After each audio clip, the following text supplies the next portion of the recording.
চিংড়ি মাছ এভাবে একবার অন্তত বাড়িতে ট্রাই করে খেয়ে আমাকে জানান আপনাদের কেমন লেগেছে। আসুন দেখে নিই আজকের রেসিপি, চিংড়ি মাছের মুইঠার রেসিপি। ভালো করে পরিষ্কার করে বেটে নিচ্ছি। এটার চিংড়ি মাছের মাথা আর যেটা পিঠের শিরটা থাকে সেটাই ফেলতে হয়। এবার চিংড়ি পেস্ট এটার মধ্যে ঢেলে দেবো। এখানে আছে সেদ্ধ করে রাখা আলু, গ্রেট করা জিরে বাটা সামান্য পরিমাণ, আদা রসুন বাটা, লঙ্কা বাটা, ময়দা, হলুদ, নুন আর চিংড়ি পেস্ট আমরা দিয়ে দিলাম। ভালো করে মেখে নেব। মুইঠাটা তৈরি করবো সেজন্য জল বানিয়ে রেখেছি।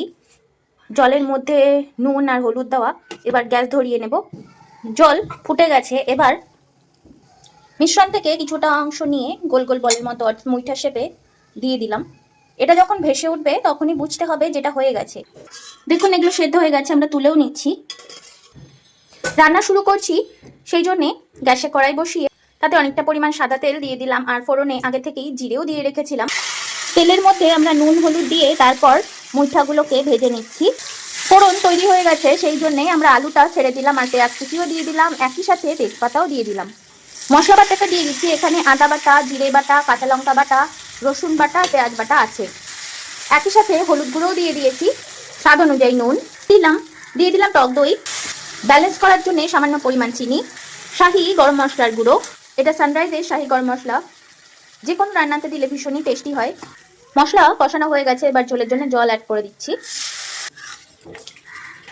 একটা বলক এলেই আমরা চিংড়ি মাছের যে তৈরি মুইঠাগুলো সেটাও দিয়ে দেবো। দেখুন ঝোল বয়েল হতে শুরু হয়ে গেছে। এবার চিংড়ি মাছগুলো দিয়ে দেবো। মুইঠাগুলো ঢেলে দিচ্ছি।